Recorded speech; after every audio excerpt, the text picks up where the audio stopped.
Daniel capítulo 9, dice así la palabra del Señor.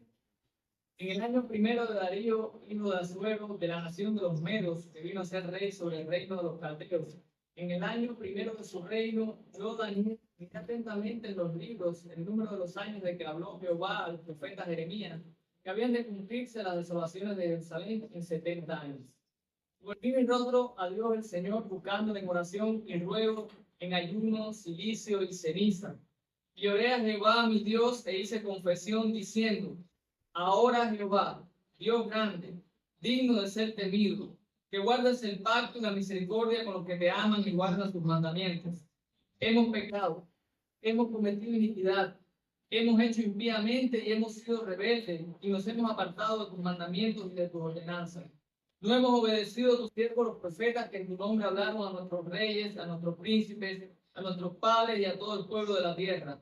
Tuya es, Señor, la gloria y nuestra la confusión de rostro, como el día de hoy lleva todo hombre de Judá, los moradores de Jerusalén y todo Israel, los de cerca y los de lejos, en todas las tierras donde los has echado a causa de su rebelión, con que se rebelaron contra ti. Oh Jehová, nuestra es la confusión de rostro y de nuestros reyes, de nuestros príncipes y de nuestros padres, porque contra ti pecamos. De Jehová nuestro Dios es el tener misericordia y el perdonar, porque contra él nos hemos rebelado. Y no obedecimos a la voz de Jehová nuestro Dios para andar en sus leyes que él puso delante de nosotros por medio de sus siervos los profetas. Todo Israel traspasó tu ley apartándose para no obedecer tu voz, por lo cual ha caído sobre nosotros la maldición del juramento que está escrito en la ley de Moisés, siervo de Dios, porque contra él pecamos. Y él ha cumplido la palabra que habló contra nosotros y contra nuestros jefes que nos gobernaron, trayendo sobre nosotros tan grande mal. Pues nunca fue hecho debajo del cielo nada semejante a lo que se ha hecho contra Jerusalén. Conforme está escrito en la ley de Moisés, todo este mal vino sobre nosotros. Y no hemos implorado el favor de Jehová nuestro Dios para convertirnos en nuestras maldades y entender tu verdad.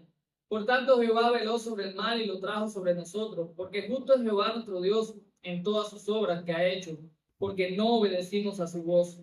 Ahora pues, Señor Dios nuestro, que sacaste tu pueblo de la tierra de Egipto con mano poderosa y te hiciste el renombre cual lo tienes hoy. Hemos pecado, hemos hecho impíamente. Oh Señor, conforme a todos tus actos de justicia, apártese ahora tu ira y tu furor de sobre tu ciudad, Jerusalén, tu santo monte.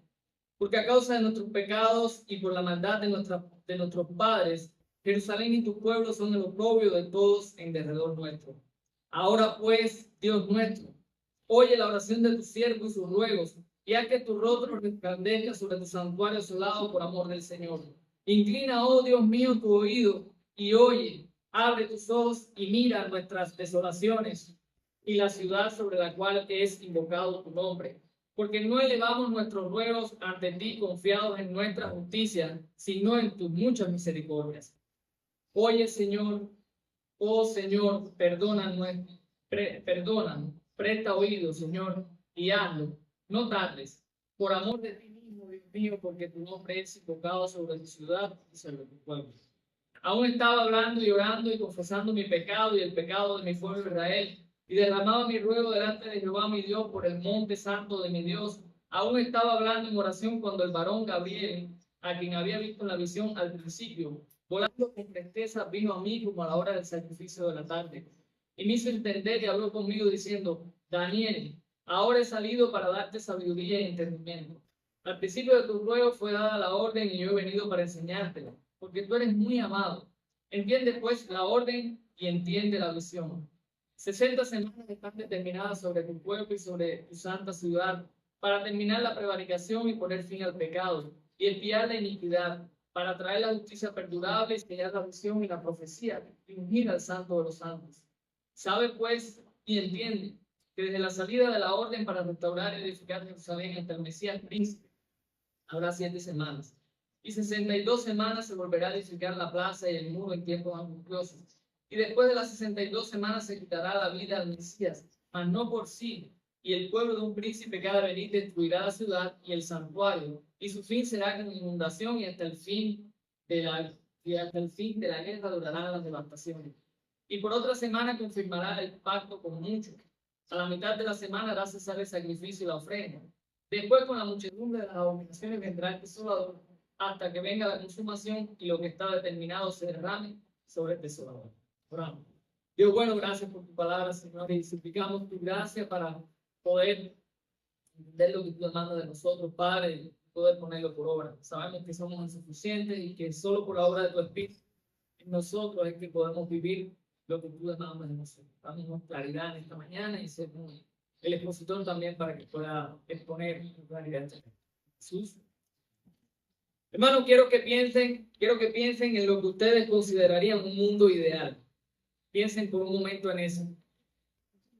Y si nosotros hacemos esa pregunta y abrimos esa encuesta, para muchas personas esto puede significar muchas cosas.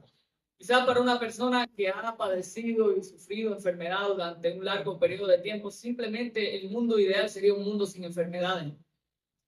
Para muchos podría ser un mundo sin guerras, sin conflictos, sin problemas. Para nosotros los cubanos, un mundo ideal sería un mundo donde simplemente tengamos corriente y al menos las necesidades básicas cumplidas. Sería, porque todos miramos el mundo y tenemos expectativas basadas en nuestra realidad. Hay otras personas que quizás ni tienen apagones ni falta de alimento y ellos piensan en un mundo ideal de otra manera. La Escritura nos enseña cómo es un mundo ideal. Está en Génesis, fue el mundo que Dios creó. Ese es el mundo ideal. Y ese mundo ideal se caracteriza por algo muy importante, y es que en ese mundo no hay pecado. La desgracia del mundo, todo lo que nosotros vemos hoy, y aunque usted no lo crea, aún los apagones, la falta de alimento, la falta de respuesta a las soluciones básicas de la vida, todo viene, todas las desgracias, todos los problemas, todos los conflictos, todo lo que en este mundo podamos llamar malo, viene de un solo lugar, y es el pecado. Cuando el pecado entró en el mundo, según nos dice Romanos 5:12, que entró al mundo por un hombre y por él trajo la muerte. La muerte es una realidad del pecado, y todas las desgracias que vivimos en este mundo son consecuencias directas o indirectas del pecado. No piense ahora que si usted está enfermo porque usted pecó y por eso se enfermó. No, pero porque hay pecado en el mundo hay enfermedades. Y sufrimos y padecemos. Así que si pensamos en un mundo ideal y si sabemos que Dios va a restaurar todas las cosas y que Dios tiene un propósito final con todas las cosas, tenemos que preguntarnos entonces, ¿y qué va a hacer Dios con el pecado? Porque el pecado es el gran problema. Es el gran problema que afecta, que daña, que destruye este mundo. ¿Tiene Dios un propósito con el pecado? ¿Tiene Dios un plan para erradicar el pecado del mundo, para terminar con este mal? La Escritura nos enseña y este pasaje nos revela ese plan. Y nos muestra que Dios tiene el plan de acabar definitivamente con el pecado. Dios tiene el plan de acabar definitivamente con el pecado. Hagamos un poquito de contexto antes de adentrarnos en el pasaje. Y recordar, ya estamos terminando Daniel, y recordar que el pueblo de Israel, ¿dónde estaba? En el exilio, ¿verdad? Estaba padeciendo en el exilio, habían pasado muchos años ya. Algunos estaban desesperanzados, algunos estaban angustiados ante la realidad de que todavía seguían lejos, exiliados de su tierra. Así que recordemos que todo el libro de Daniel se escribió con el propósito de animar al pueblo de Israel en el exilio, de darle aliento, de recordarle que Dios no los había abandonado, de recordarles que Dios tiene un propósito y que lo va a llevar a cabo hasta el final.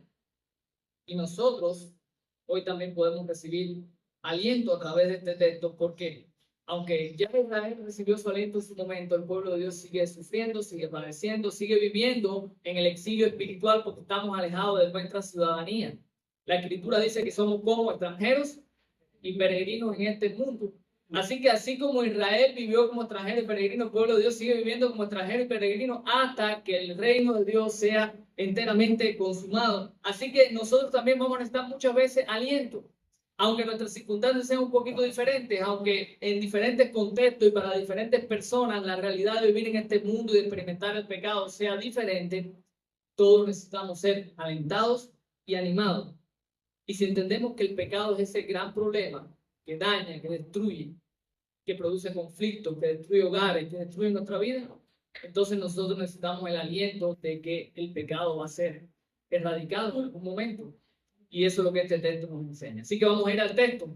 Y el texto se divide en dos partes. Primero tenemos la oración de Daniel, los primeros versículos del 1 al 19, y después tenemos del 20 en adelante la respuesta que se le da a Daniel en ese pasaje. Vamos a ver primero entonces la oración de Daniel. Esta oración ocurre aproximadamente en el año 539 antes de Cristo. Estaba próxima a la caída de Babilonia como ese gran imperio. Así que probablemente Daniel en este momento está viendo que se han pasado muchos años y está buscando respuestas en las escrituras para saber hasta cuándo es el cautiverio, hasta cuándo es el juicio que Dios ha determinado sobre su pueblo. Y nos dice el texto que en el año primero de Darío, recuerden, ese año es el año en que cae el imperio babilonio. Darío probablemente es Ciro, se cree que Darío y Ciro son las mismas personas. Es el hombre que está reinando ahora su primer año de reinado, ya el imperio babilonio acaba de caer. Así que Daniel, un hombre devoto, como hemos visto, un hombre que ora, un hombre que busca las escrituras, que conoce la palabra de Dios, probablemente Daniel recuerda que las escrituras anuncia que hay un tiempo determinado para que todo esto termine, que Dios iba a juzgar a Babilonia, así que él ya ha visto el juicio sobre Babilonia y quizás él se está preguntando, bueno, ya Babilonia fue juzgada, ¿y ahora qué? ¿Qué va a pasar? ¿Qué viene después? Así que Daniel está buscando y nos dice la escritura, poniéndonos en contexto de la oración, lo que motiva y lleva a Daniel a orar, que él estaba mirando atentamente en los libros el número de los años de que habló Jehová al profeta Jeremías. Así que él está específicamente buscando en las escrituras, en el libro de Jeremías, y él está buscando cuál era el tiempo en que habían de cumplirse las desolaciones de Jerusalén. Dice, ¿cuánto tiempo? En 70 años. Probablemente Daniel estaba en Jeremías, estaba meditando, reflexionando en Jeremías 25. Jeremías 25, versículos 11 y 12, dice la escritura, toda esta tierra será puesta en ruinas y en espanto y servirán estas naciones al rey de Babilonia 70 años. Y cuando sean cumplidos los 70 años, castigará el rey de Babilonia a aquella nación por su maldad, ha dicho Jehová, y a la tierra de los caldeos y la convertirá en desierto para siempre. Y sigue diciendo, y traeré sobre aquella tierra todas mis palabras que he hablado contra ella, con todo lo que está escrito en este libro, profetizado por Jeremías contra todas las naciones. Así que Daniel está viendo que esto está ocurriendo y Daniel quiere saber qué va a pasar con su pueblo. Y Daniel sabe que está a punto de cumplirse esa promesa, pero Daniel sabe algo muy importante también, y es que Dios no va a rescatar a su pueblo sin que antes su pueblo se humille, sin que antes su pueblo se arrepienta. Las escrituras nos enseñan también, Deuteronomio, capítulo 30, versículos 1 y al 5, dice, sucederá que cuando hubieren venido sobre ti todas estas cosas, la bendición y la maldición que he puesto delante de ti, y te arrepintieres en medio de todas las naciones donde te hubieras arrojado Jehová tu Dios, y te convirtieres a Jehová tu Dios y obedecieres a su voz conforme a todo lo que yo te mando hoy, tú y tus hijos, con todo tu corazón y con toda tu alma. Entonces Jehová hará volver a tus cautivos y tendrá misericordia de ti y volverá a recogerte entre todos los pueblos a donde tuviera esparcido Jehová tu Dios. Aun cuando tus desterrados estuvieran en las partes más lejanas que hay debajo del cielo, de allí te recogerá Jehová tu Dios y de allá te tomará. Y te hará volver Jehová tu Dios a la tierra que heredaron tus padres y será tuya. Y te hará bien y te multiplicará más que a tus padres. Daniel sabía que ellos tenían que arrepentirse. Daniel sabía que era consciente de que el pecado los había llevado al destierro, de que el pecado los había llevado al exilio y que la única manera, lo único que iba a cambiar la realidad, según las promesas de Dios, según el pacto que Dios había hecho con su pueblo, es que su pueblo, independientemente de donde ellos estuviesen, si ellos se arrepentían, si ellos buscaban el nombre de Dios, si ellos se volvían de todo corazón al Señor, el Señor los iba a rescatar. El Señor los iba a recoger de donde quiera que estuviesen y los iba a traer una vez más. Y eso nos explica entonces ahora la oración de Daniel a partir del versículo 13, donde él dice, y volví mi rostro a Dios el Señor, buscándole en oración y ruego, en ayuno, silicio y ceniza. Esta es una oración de arrepentimiento, una oración de profundo arrepentimiento. Note el lenguaje de Daniel. Busqué al Señor en oración y en ruego, en ayuno, silicio y ceniza. Todas expresiones de dolor, todas expresiones de angustia, todas expresiones de sincero arrepentimiento por parte de Daniel. Esta oración básicamente contiene dos elementos. Hay confesión y hay petición. Hay confesión y hay petición. Y en esta confesión nosotros aprendemos unas cuantas cosas, que es lo que vamos a ver ahora. Si a usted le gusta marcar la Biblia, como les animamos a hacer aquí en la iglesia, y usted marca todo lo que aparezca sobre Dios en la Biblia, su Biblia, en esta parte, en esta oración, va a abundar en ese color. Digamos, si usted la marca en violeta, como la marco yo, esta página debe estar muy violeta. Porque si usted se da cuenta, toda esta oración de Daniel en esta primera parte está bañada de referencias, de alusiones a la persona, al carácter de Dios. Y aprendemos mucho de Dios. Aprendemos en primer lugar que ese Dios es nuestro Dios, es un Dios personal. Yo quiero que notes cómo se refiere Daniel a Dios y cómo constantemente está repitiendo mi Dios, nuestro Dios, mi Dios, nuestro Dios. Daniel quiere dejar claro en esta oración que no le está hablando a cualquier deidad. Le está hablando a su Dios, al Dios que lo conoce, al Dios que tiene un pacto con su pueblo, al Dios que los ama. Puedes ver esa repetición en todo el pasaje, la ves en el versículo 4, donde dice Jehová mi Dios. Lo puedes ver en el versículo 9, Jehová nuestro Dios. En el versículo 10, Jehová nuestro Dios. En el versículo 13, en el versículo 14, en el versículo 15, en el versículo 17, en el versículo 18, y continúa más allá en el versículo 19, versículo 20, constantemente está repitiendo mi Dios, nuestro Dios. Hermano, es nuestro Dios. Dios es un Dios personal. Es nuestro Dios. Daniel quiere enfatizar esa información.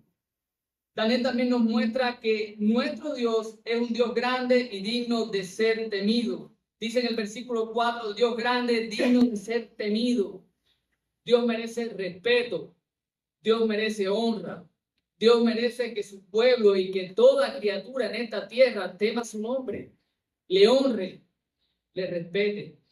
Es un Dios fiel a su pacto. Dice el versículo 4 que guardas el pacto.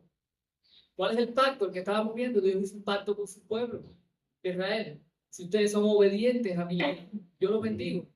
Si ustedes son desobedientes, van a recibir todos estos juicios. Pero si ustedes se arrepienten, yo soy fiel. Yo los voy a rescatar. Yo los voy a sacar. Así que Daniel está apelando el carácter de Dios. Está apelando a este hecho. Tú eres nuestro Dios. Tú eres un Dios justo. Tú eres un Dios fiel. También nos muestra, Daniel también repite esta realidad que Dios es justo. Por ejemplo, el versículo 14 dice que porque Dios es justo. Dice, porque justo es Jehová nuestro Dios en todas sus obras que ha hecho, porque no obedecimos su voz. Daniel está diciendo, si nos va mal ahora, no es porque tú seas malo, Dios, porque tú eres justo y porque nosotros no hemos obedecido tu voz. Pero hay algo que Daniel también resalta en este pasaje, y es que ese Dios digno de ser temido, ese Dios que guarda su pacto, que es fiel, también es un Dios misericordioso. Dios es un Dios misericordioso. ¿Y por qué es un Dios misericordioso? Es que nosotros podemos acercarnos. Daniel sabe que no hay otra razón, otro motivo, no hay nada en el pueblo de Israel que pueda motivar a Dios más que su pura misericordia y su pura bondad. Porque es un Dios misericordioso, Él va a tener compasión de su pueblo, y es en base a eso que Daniel está orando. Daniel también nos muestra cómo somos nosotros, cómo es el pueblo de Dios. Tenemos ese Dios grande, misericordioso, bueno, justo, digno de ser temido, pero al contrario, nosotros como su pueblo, ¿cómo somos? Pecadores. Y si te gusta también marcar las repeticiones, vas a encontrar que ahora esta parte de la escritura está llena de alusiones y repeticiones del pecado, de la maldad del pueblo de Israel. Y solamente en el versículo 15 nota cómo usa 4 expresiones diferentes. Dice, hemos pecado, hemos pecado. Esa palabra se refiere a errar al blanco, se refiere a los pecados de omisión. No hemos hecho lo que tenemos que hacer. Lo que tenemos que hacer no lo hemos hecho, hemos pecado. Hemos cometido iniquidad, tiene que ver con torcer el camino. Este es el camino que Dios ha trazado, pero yo tuerzo ese camino. Yo busco otro camino. Hemos hecho impíamente, es una alusión más directa a la comisión como tal. Una cosa es las cosas que no hacemos y otra las que sí hacemos. Cosas que a veces sabemos que son malas, que ofenden al Señor, pero aún así las hacemos. Por supuesto, usted dirá, pastor, pero está hablando del pueblo de Israel, porque nosotros somos iguales, por eso lo estoy aplicando directamente a nosotros, porque somos igualitos. Hemos hecho impíamente. y hemos sido rebeldes y nos hemos apartado de tus mandamientos y de tus ordenanzas, que ser como la corona. Hemos sido rebeldes, simplemente hemos querido tomar las decisiones sobre nuestra vida, hemos querido decidir qué es lo bueno para nosotros y no lo que tú has determinado, que es lo bueno para nosotros. Y eso fue una realidad generalizada para el pueblo de Israel. El versículo 6 dice, no hemos obedecido a tus siervos los profetas que en tu nombre hablaron a nuestros reyes, a nuestros príncipes, a nuestros padres, a todo el pueblo de la tierra. O sea, de aquí no se escapa nadie, dice Daniel. Es que Dios mandó, Señor, tú mandaste a tus profetas, tú mandaste hombres que le hablaron al pueblo y le dijeron, le enseñaron tus estatutos, le enseñaron tus preceptos, se lo enseñaron a los reyes, se lo enseñaron a los príncipes, se lo enseñaron a los padres, se lo enseñaron a todo el pueblo de la tierra, pero todos decidimos desviarnos y todos decidimos apartarnos de esa realidad. La oración nos enseña también que el pecado tiene un costo. Miren cuántas lecciones estamos sacando de esta oración de Daniel. Primero, estamos aprendiendo el carácter de Dios. Segundo, estamos aprendiendo de nuestra realidad. Ese carácter de Dios brilla inmenso, precioso, glorioso ante la realidad de nosotros como pecadores que somos, como rebeldes que somos. Pero estamos entendiendo también que ese pecado tiene un costo. Mira el versículo 7, dice, nuestra es la confusión de rostro, tuya la justicia y nuestra la confusión de rostro. El versículo 8 lo repite, nuestra la confusión de rostro de nuestros reyes, de nuestros príncipes, de nuestros padres, porque contra ti pecamos. ¿Qué cosa es la confusión de rostro? La vergüenza, el juicio que ha caído sobre Israel sobre su pecado. Y ellos están diciendo, tú eres el justo, a nosotros nos toca la vergüenza por nuestro propio pecado. Sabemos que Israel estaba allí por su pecado. Hermanos, y la tercera lección que vemos aquí en esta oración es que nosotros podemos y debemos apelar a la misericordia de Dios. Todo esto pinta bastante horrible y feo, pero la misericordia de Dios hace posible que, a pesar de todas estas cosas, nosotros podamos hoy estar reunidos aquí cantando al Señor, escuchando su palabra y poder seguir presentándonos día a día delante de su presencia. Esta oración tiene su clima en el versículo 19, pero vamos a leer un poquito desde el 17. Dice, ahora pues Dios nuestro, dice Daniel, oye la oración de tu siervo y sus ruegos y haz que tu rostro resplandezca sobre tu santuario desolado por amor del Señor. Inclina, oh Dios mío, tu oído y oye, abre tus ojos y mira nuestras desolaciones y la ciudad sobre la cual has invocado tu nombre, porque no elevamos nuestros ruegos a ti confiados en nuestras justicias, sino en qué cosa, en tus muchas ¿qué? Misericordias. Oye, Señor, oh Señor, perdona, presta oído, Señor, y hazlo, no tarde, por amor de ti mismo, Dios mío, porque tu nombre es invocado sobre tu ciudad y sobre tu pueblo. Daniel dice, Señor, no por nosotros, no sé si lo notaste, pero dice, ¿por amor de quién? De tu nombre. Porque tu nombre es invocado sobre este pueblo.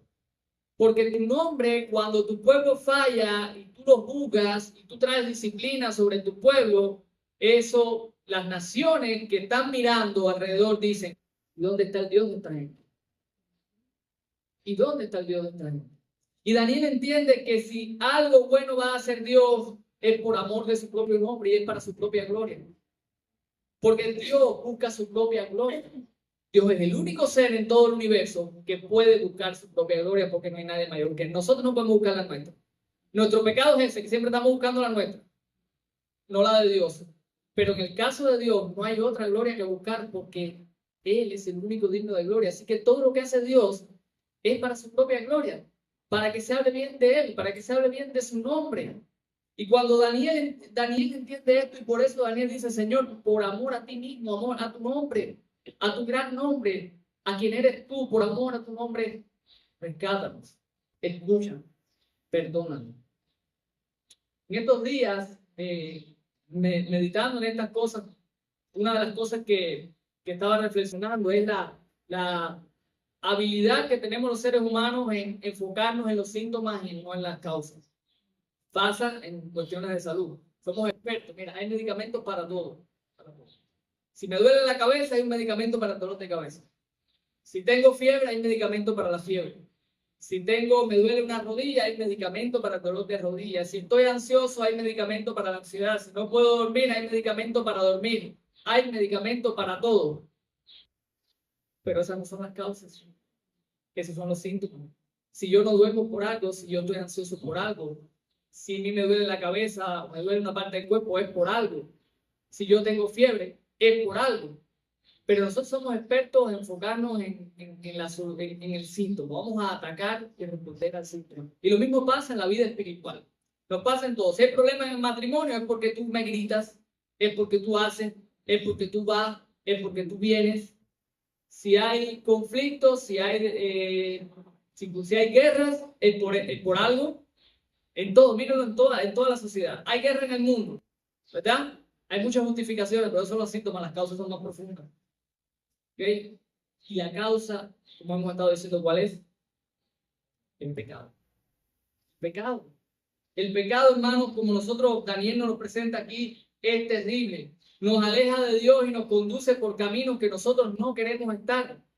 Nosotros somos conscientes que, al igual que Daniel revela aquí, muchas veces a nosotros nos alertan, muchas veces nos dicen, no vayas por este camino, no hagas esto, no sigas por ahí, está mal delante de Dios, a Dios no le agrada. ¿Por qué nosotros muchas veces hacemos?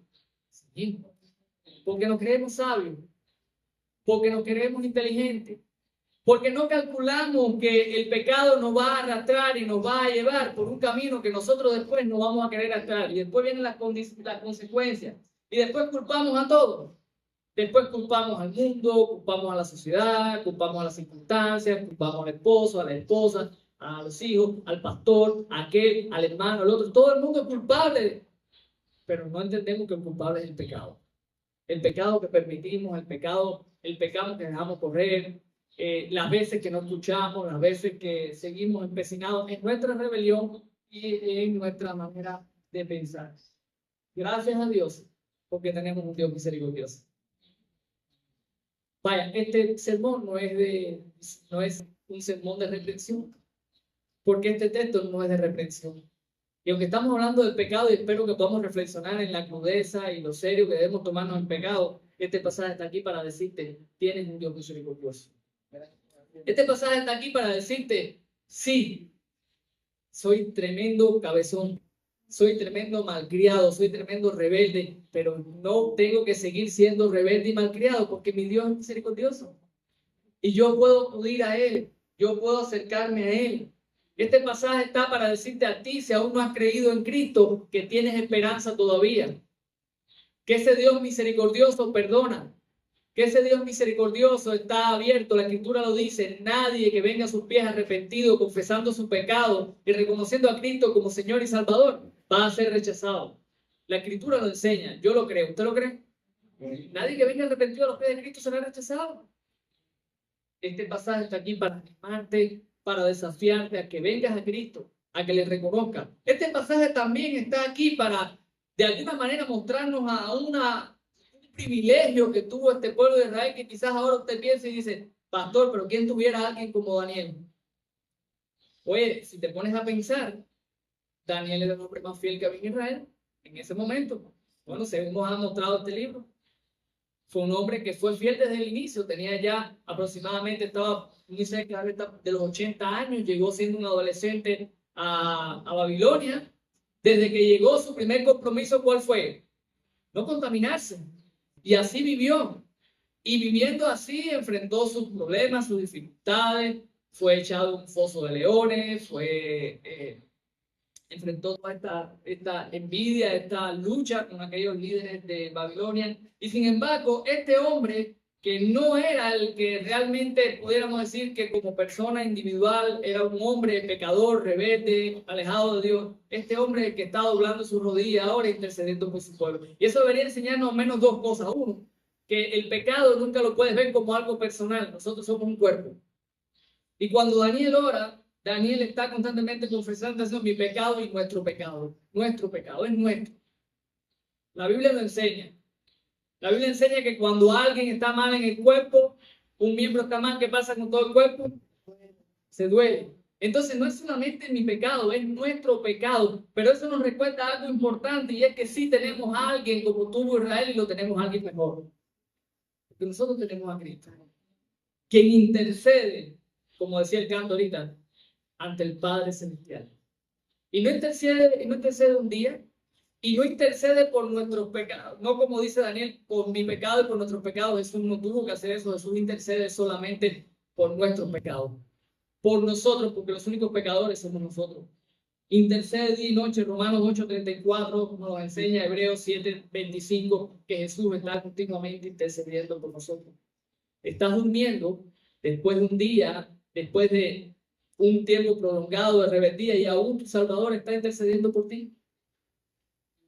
Y eso no es una justificación para vivir en el pecado. Eso es una razón para arrepentirnos y someternos delante de Dios, para reconocerle, para agradecerle, porque tenemos un gran Salvador. Pastor, pero aún el problema no está resuelto. El pecado sigue. Nosotros nos arrepentimos. El Señor nos perdona, pero el pecado está presente en el mundo. Y si usted ha estado atento, lo que les dije que enseñaba este pasaje, que Dios tiene un plan para erradicar el pecado. ¿Cuándo? ¿Hasta cuándo? ¿De qué manera? Definitivamente, completamente. Y eso no lo vemos aquí en este pasaje, o al menos en esta oración. Daniel está pidiendo perdón, pero el Señor le muestra a partir del versículo 20 la respuesta que Él le da, cuál es el plan que Dios tiene para terminar definitivamente con el pecado. Dios va a lidiar con nuestras vidas, lidia con nuestra vida por medio de Cristo. Fallamos, matamos, seguimos adelante. El Señor está ahí, es misericordioso, pero el pecado tiene que terminar un día. Porque el pecado no solamente es nuestro pecado, es el pecado de otros también contra nosotros. El pecado sigue dañando y sigue destruyendo este mundo. ¿Cuál es el propósito? Bueno, el propósito está en los versículos 20 al 27, donde el Señor nos muestra cuál es ese plan que Él tiene. Y ese plan se basa en 70 semanas. Por eso el sermón esta mañana se titula 70 semanas. ¿Para qué? Para terminar. No me acuerdo, estoy apelando a la memoria de ustedes porque se me olvidó a mí. 70 semanas para el fin. 70 semanas para el fin. Hay una respuesta rápida a la oración de Daniel, probablemente una de las oraciones más rápidamente respondidas en toda la Biblia. Dice que Daniel aún estaba hablando, versículo 20, llorando y confesando su pecado desde el pueblo, derramando el ruego delante del Señor. Aún estaba hablando en oración cuando el varón Gabriel, a quien había visto en la visión al principio, volando con presteza, vino a él, dice ahí, a la hora del sacrificio, le hizo entender y habló con él, dice el versículo 22, y dice: Daniel, ahora he salido para darte sabiduría y entendimiento. Dios permita que nos dé sabiduría y entendimiento para entender lo que le dijo a Daniel. Porque si algo tenemos que tener claro es, y voy a poner bien el parcho aquí, porque yo sé que muchos tienen expectativas con este texto, y lamento decepcionarlos, pero sus expectativas no van a ser cumplidas. Este es uno de los textos el texto más difícil de Daniel, y es uno de los textos más difíciles de la Biblia. Esto es un texto donde hay probablemente deben estar por las 10, bueno, creo que leí muchas más opiniones diferentes, o sea, mientras más cabezas se le den a este texto, más opiniones diferentes hay.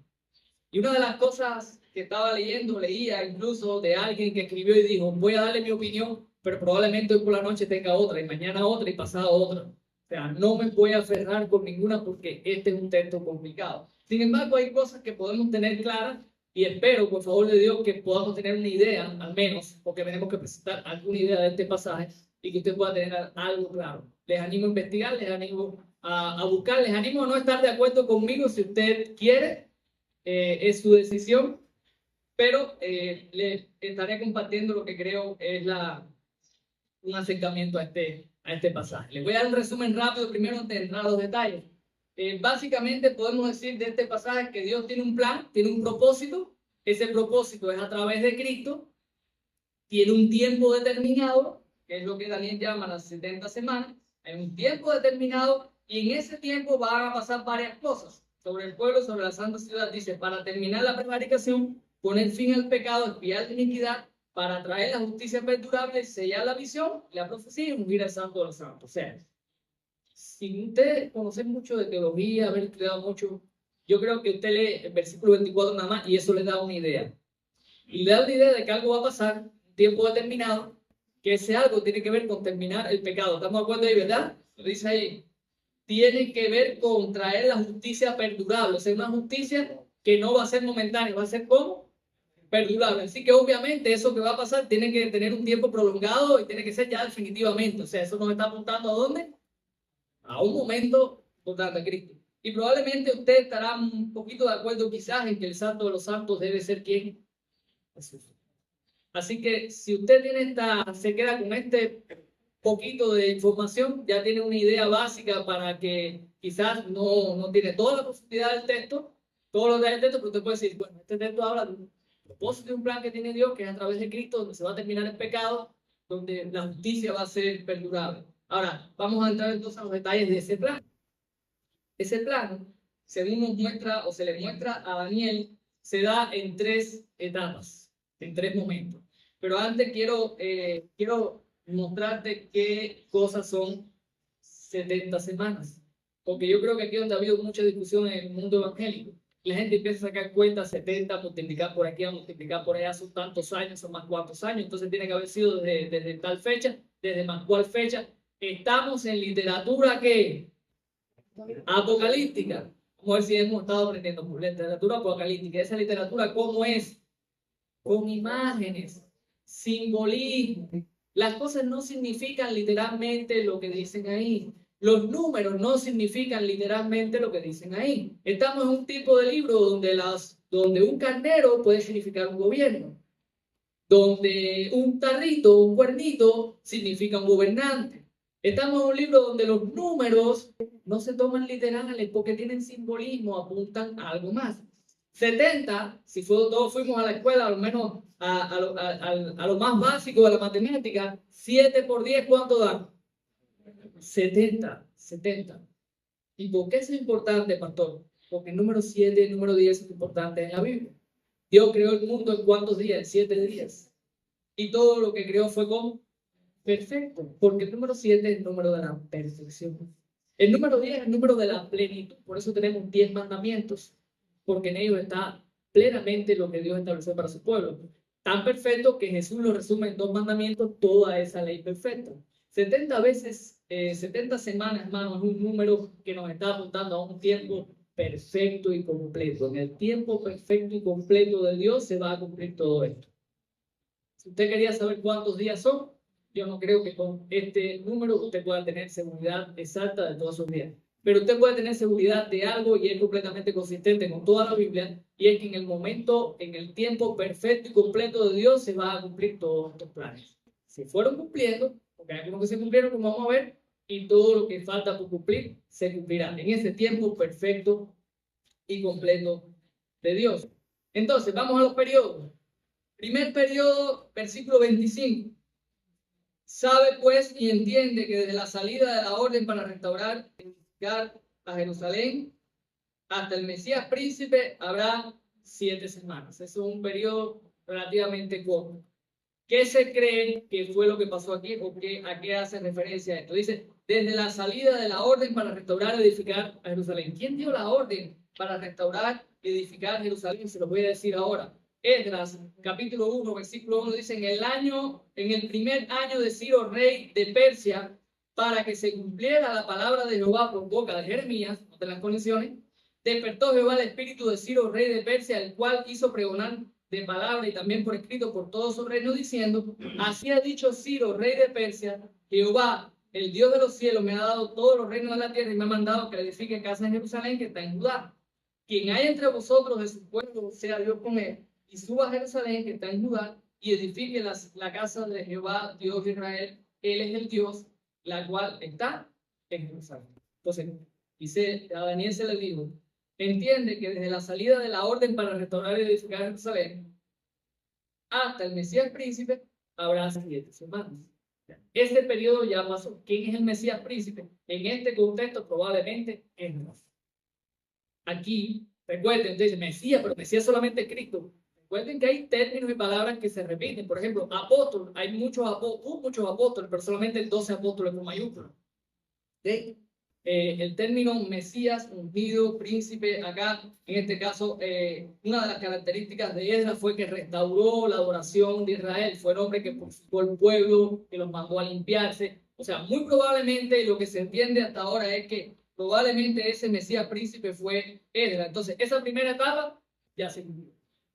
Dios está llevando. Recuerden que ahora lo vemos en retrospectiva, pero ¿cómo lo estaba viendo Daniel? En el futuro.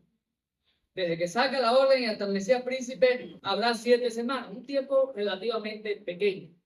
Después viene la segunda etapa o el segundo periodo, que es a partir de la segunda parte del versículo 25. Y 62 semanas, periodo un poquito más largo, 62 semanas se volverá a edificar la plaza y el muro en tiempos angustiosos.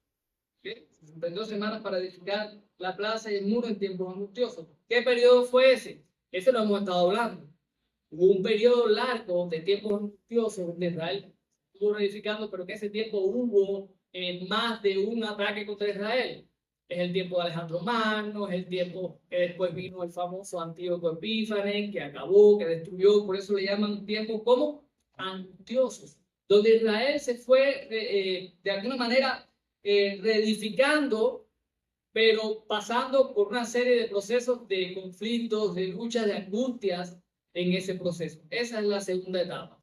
Viene una segunda o una tercera etapa donde algunas cosas ya se cumplieron y otras aún no se han cumplido. Dice, después de las 62 semanas, se quitará la vida ¿a quién? Al Mesías. Después de que pasó todo ese tiempo angustioso, después de que Antíoco Epífanes vino, acabó, hizo y deshizo, vino un tiempo en que vino Jesús, el Mesías. Y aquí probablemente se está hablando de Jesús. El Mesías, a quien se le quitaría la vida, dice, mas no por sí. Esa expresión, mas no por sí, si lo buscan en otra traducción, más bien la idea es, se le quitará la vida y no tendrá nada. ¿Cómo fue crucificado Jesús? Sin nada. Una de las características es que cuando fue a la cruz y se entregó sin nada. Fue despojado de todo. Aún el Padre, dice la Escritura, aún en la cruz dijo, Dios mío, ¿por qué me has abandonado? Y dice que después el pueblo de un príncipe que ha de venir destruirá la ciudad y el santuario, y su fin será con inundación, y hasta el fin de la guerra durará las devastaciones. Después de que el Mesías vino y se entregó, ¿qué ocurrió después que Jesús mismo lo anunció? Dijo que después de la destrucción de ¿qué? De Jerusalén y del templo. Jesús lo anunció estando en la tierra. Lo veíamos la semana pasada cuando hablábamos de Mateo, cuando Jesús anuncia el fin de los tiempos. Jesús anuncia que Jerusalén, que el templo sería destruido. Después de eso, el templo fue destruido, Jerusalén fue arrasada y fue por mano de un príncipe. Fue Tito. Ya eso pasó, esa es historia. Y dice, y por otra semana, y recuerde, aunque parezca ahora aunque parezca que está hablando de un tiempo posterior, estamos en ese último periodo. Por otra semana confirmará el pacto con muchos. ¿Sabes quién fue el que confirmó el pacto con muchos? Jesús. Antes de ir a la cruz, ¿qué hizo Jesús con sus discípulos? Instituyó ¿qué cosa? La Santa Cena, un nuevo pacto en su sangre. Y él les dijo, establezco un nuevo pacto en mi sangre. Jesús estableció un nuevo pacto en su sangre. Como dice ahí, hará un pacto con muchos a la mitad de la semana, se hará cesar el sacrificio y la ofrenda. El sacrificio perfecto de Cristo. Y aquí hay mezcla de algunas ideas que se están combinando. El sacrificio perfecto de Cristo puso fin al sistema de sacrificio judío. Terminó, cesó. Cuando Él fue entregado, cuando Él fue a la cruz, el velo del templo se rasgó en dos, porque ya no era necesario más sacrificio. Y eso posteriormente quedó más que confirmado cuando posteriormente este hombre de que estamos hablando, este Tito, entró en Jerusalén y destruyó el templo y se acabó el sacrificio de manera definitiva. Después, con la muchedumbre de las abominaciones, vendrá el desolador hasta que venga la consumación y lo que está determinado se derrame sobre el desolador. O sea, este hombre que destruyó Jerusalén tuvo un fin, ¿sí o no?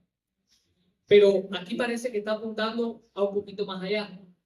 Porque este hombre, como nosotros hemos estado viendo, anticipa o apunta a quién, al anticristo o a un líder mundial. Yo sé que muchos está el debate de si va a ser un hombre o no va a ser un hombre, o si es una corriente de pensamiento. Miren, sencillo.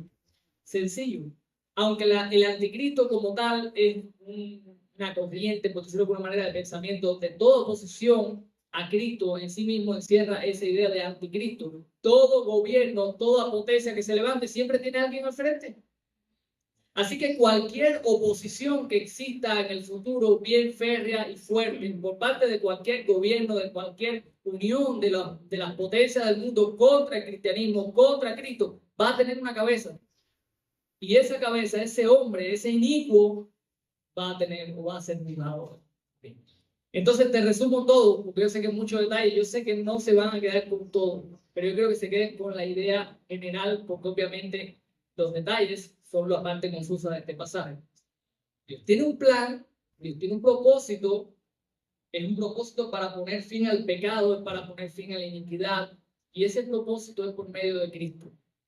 Dios ha estado llevando a cabo su propósito, sacó a su pueblo Israel de Babilonia, llegó a la tierra, tuvieron un periodo donde comenzaron ese tipo de edificación, comenzaron a restaurar, pasaron por un proceso de angustias, de aflicciones, hasta que quitaron la vida al Mesías, quitaron la vida a Cristo. Cristo estableció un pacto antes de morir con su pueblo, un pacto donde puso fin a los sacrificios. No hacen falta más sacrificios porque Él es el sacrificio perfecto, pero aún después de eso, en un periodo de angustia para Israel, que tuvo un cumplimiento que ya pasó, pero todavía el pueblo de Dios espera, como hacíamos la semana pasada, ¿qué cosa? Tiempos de angustia, de aflicción. Hasta el final, donde Cristo va a regresar y va a establecer su reino eterno. Y si a usted le parece todo esto y dice, bueno, pastor, yo todavía eso no me convence, yo quiero, entienda, al menos quédese con esta parte. El plan consiste en acabar con el pecado de manera definitiva. Y si usted ha leído la Biblia, eso cuando único va a ocurrir es cuando Cristo venga, ¿sí o no?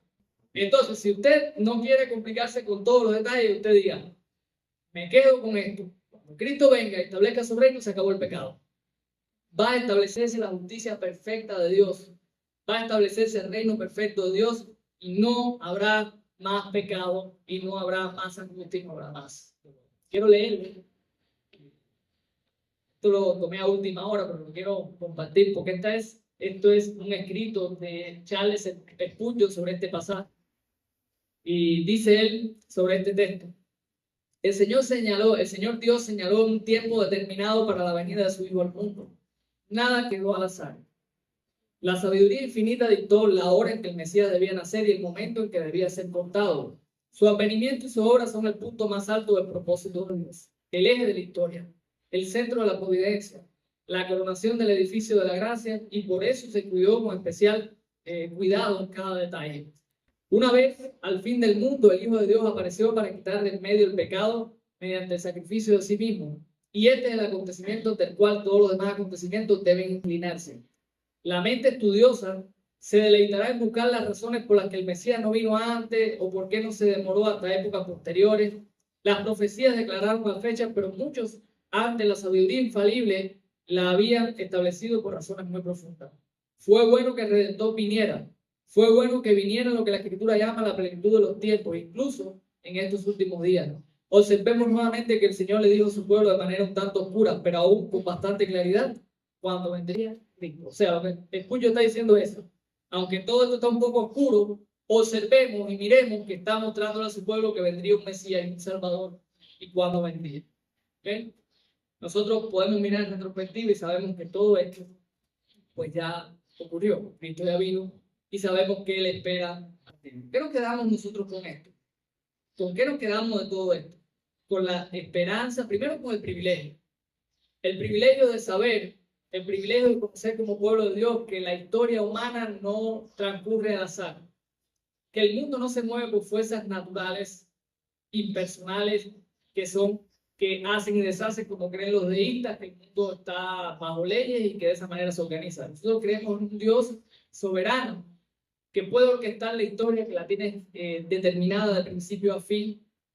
Con eso nos quedamos con la certeza, con la confianza del Dios que controla la historia, que lo hemos visto en todo el libro de Daniel. El Dios soberano, el Dios que tiene cuidado, el Dios que prevé cada detalle de la historia. Nos quedamos con el aliento que eso nos da, con el aliento de saber que el pecado no permanecerá para siempre, con el aliento de saber que un día el pecado cesará, que todo lo que nos causa angustia en este mundo terminará, porque una vez que el pecado no esté, nada de lo que nos causa dolor y sufrimiento en este mundo estará. Nos quedamos con esa realidad, nos quedamos con saber, a mi Dios le importa. A mi Dios le importa y tiene un plan que se está cumpliendo y que se va a llevar a cabo. Quiero concluir, mis hermanos, y concluir dejándole al menos 4 ideas clave de todo el pasaje. Primero, el pecado es el problema. El pecado es el problema. Segundo, el problema tiene una solución. Es Cristo, es el Evangelio. Tercero, si el pecado es el problema y el pecado tiene una solución, ¿qué debo hacer yo? Acudir a Cristo, acudir al Evangelio. Y cuarto, nuestra esperanza es segura. ¿Por qué? Porque Dios tiene un plan para acabar definitivamente con el pecado. Vamos a orar. Dios, bueno, gracias por tu palabra en esta mañana, Señor, y gracias porque tú tienes cuidado de tu pueblo. Señor, tu plan se cumple, es perfecto en tu tiempo, bajo tus condiciones. Como tú has previsto, todo se ha estado cumpliendo y todo se va a cumplir. Ayúdanos a tener la confianza y la seguridad que emana de conocer al Dios grande que tenemos, Dios justo, bueno y fiel al pacto. No sé que los disfrutamos. Gracias porque este Mesías hizo un pacto mediante su sangre, al cual nos hemos aferrado por medio de la fe. Te ruego también, Señor, que tú obres en aquellos que no te conocen, que puedan creer en Jesús, puedan arrepentirse, puedan poner su fe en Jesús.